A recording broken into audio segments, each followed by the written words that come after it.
लोगों का कहना था कि बहुत हमने महिलाओं को बहुत बचा लिया, बेटियां बहुत बचा ली, अब पुरुषों को बचाने के लिए क्या पुरुषों के लिए कोई कानून नहीं होना चाहिए? कि हम मौजूद हैं हरदा में। आज नर्मदा आवाहन समिति द्वारा यहाँ पर एक साहित्यिक कार्यक्रम का आयोजन किया गया, जो कि महिला दिवस के उपलक्ष्य में तमाम महिला कवित्रियों के साथ एक समागम का आयोजन किया गया। तो हमारे साथ वो कवित्री हैं, हमारे साथ आइए इनसे बात करते हैं और जानने का प्रयास करते हैं कि ऐसे साहित्यिक कार्यक्रमों का, खासकर ऐसे विशेष दिनों में आयोजन करना कहाँ तक लोगों को जोड़ पाता है और महिला सशक्तिकरण से लोगों को, महिलाओं को खासकर जोड़ पाता है। तो नमस्कार मैम, सबसे पहले तो आपका बहुत बहुत स्वागत है। आपका नाम हम जान सकते हैं? नेहा लिम्बोदिया। जी नेहा जी, आप ये बताइए कि सबसे पहले तो आज का आपका पूरा का पूरा एक्सपीरियंस जो था इस कार्यक्रम से लेके क्या था?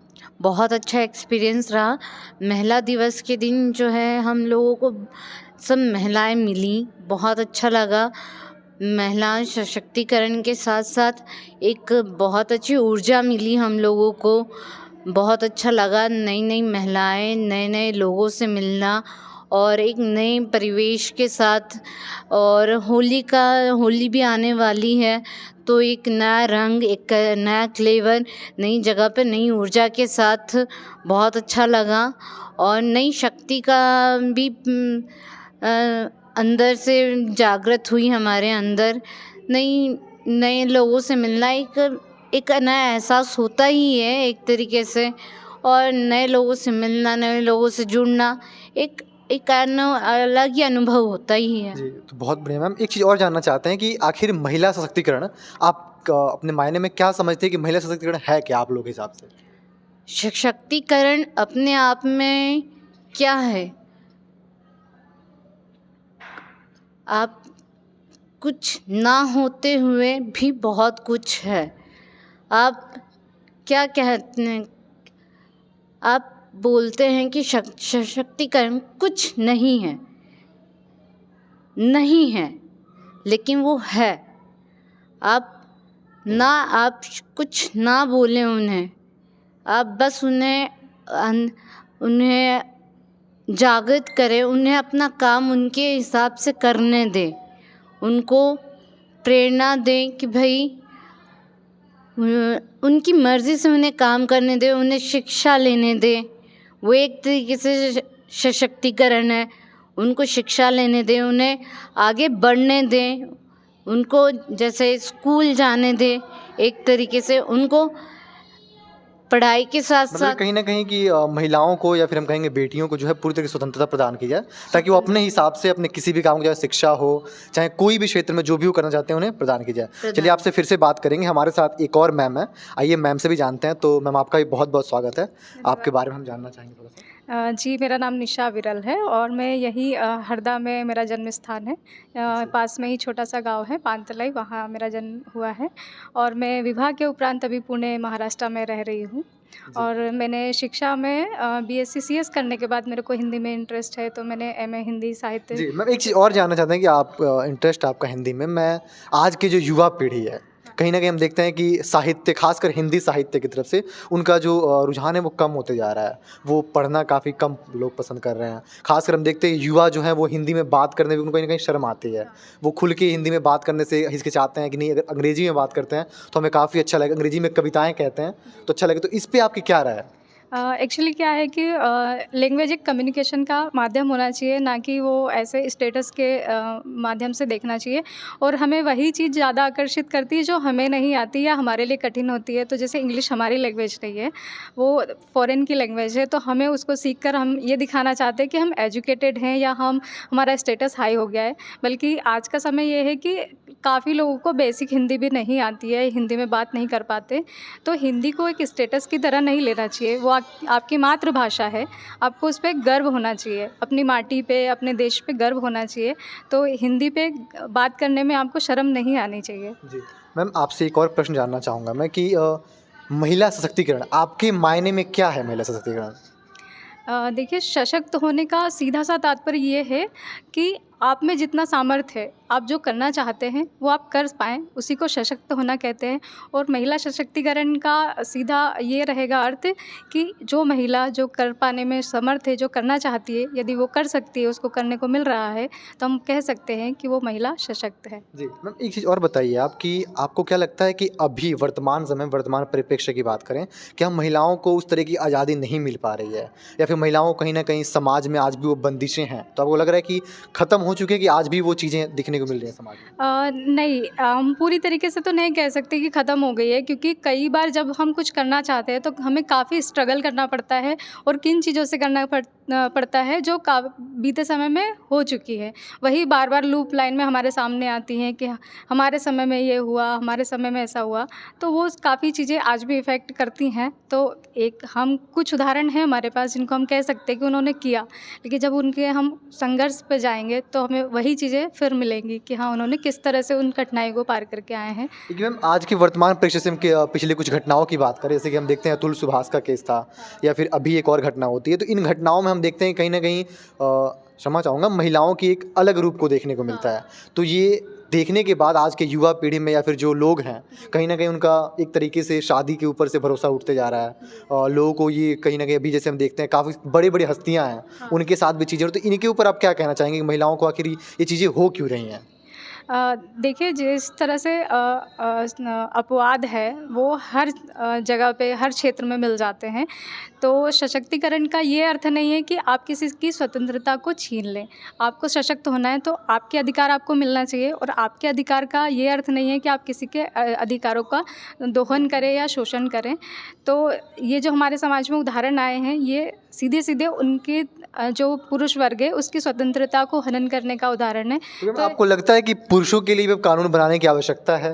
क्योंकि आप अभी देखते हैं कि कुछ समय पहले जब ये घटना हुई तो लोगों का कहना था कि बहुत हमने महिलाओं को बहुत बचा लिया, बेटियां बहुत बचा ली, अब पुरुषों को बचाते। तो क्या लगता है कि ऐसी चीज़ों को आवश्यकता आ चुकी है समाज में? अपवाद हर जगह होते हैं, अपवाद हर जगह होते हैं, और ऐसा नहीं है कि हर जगह से, देखिए हर जगह डिसबैलेंस होता है। तो एक दो केसेस की वजह से आप हर केसेस के लिए एक दो क्षणिक भर से के कारण आप कई आपके पूरे के कानून ला दें, ऐसा नहीं हो सकता। एक दो वो बहुत माइन्यूट से माइनर सी चीज़ें हैं, उसके कारण आप कानून ला दें, उसके लिए बहुत रिसर्च वर्क करना पड़ेगा, उसके लिए बहुत लंबी केस आपका ये वर्क कहना है करना कि पड़ेगा। तब तक के लिए मतलब कुछ समय लगेगा, लेकिन तब तक के लिए क्या पुरुषों के लिए कोई कानून नहीं होना चाहिए?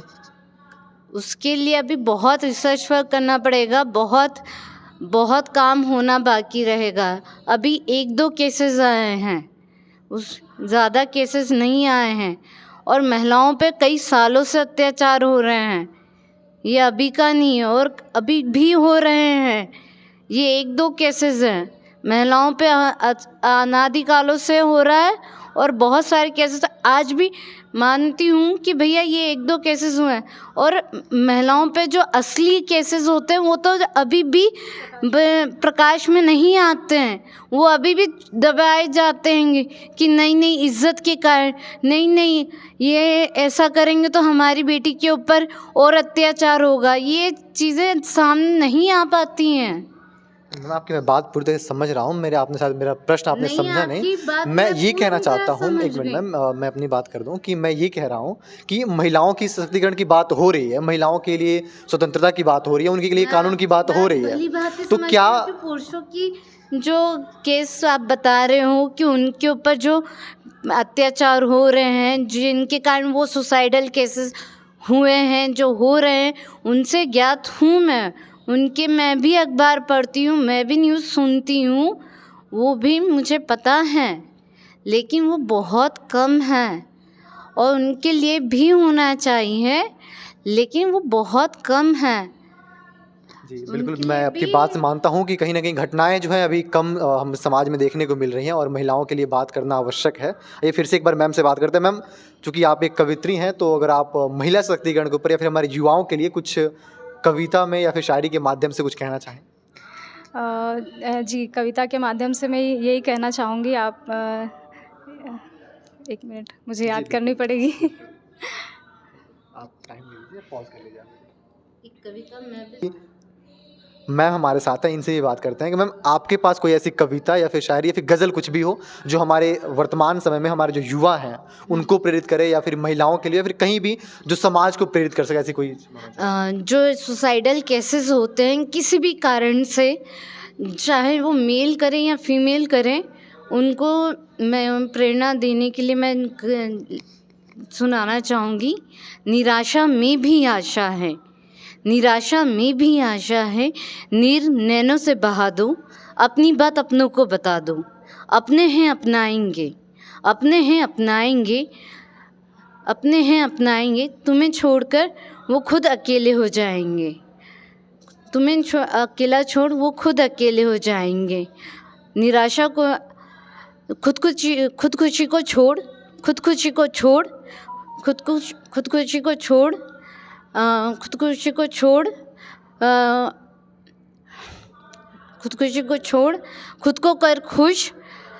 क्षमा चाहूँगी मैं को खुद। बात है मैम, बिल्कुल आपकी बहुत जो कविता थी कहीं ना कहीं कि आज के समय में जो युवा काफ़ी सारी चीज़ों को लेकर उनके दिमाग में चलते रहता है, और वो इन सभी चीज़ों को अपने घर वालों से नहीं बताते, अपने सगे संबंधियों से नहीं बताते हैं, और कहीं ना कहीं वो टेंशन जो उनके माइंड में बढ़ते चला जाता है, और एक दिन वो कांड होता है कि उनकी अपनी ज़िंदगी से वो चले जाते हैं, अपने परिवार वालों को छोड़ के, सगे संबंधियों को छोड़ के, और खुदकुशी कर लेते हैं। तो मैम आपके पास फिर से आते हैं, आपके पास कोई ऐसी कविता जो युवाओं के लिए प्रेरणा स्रोत है?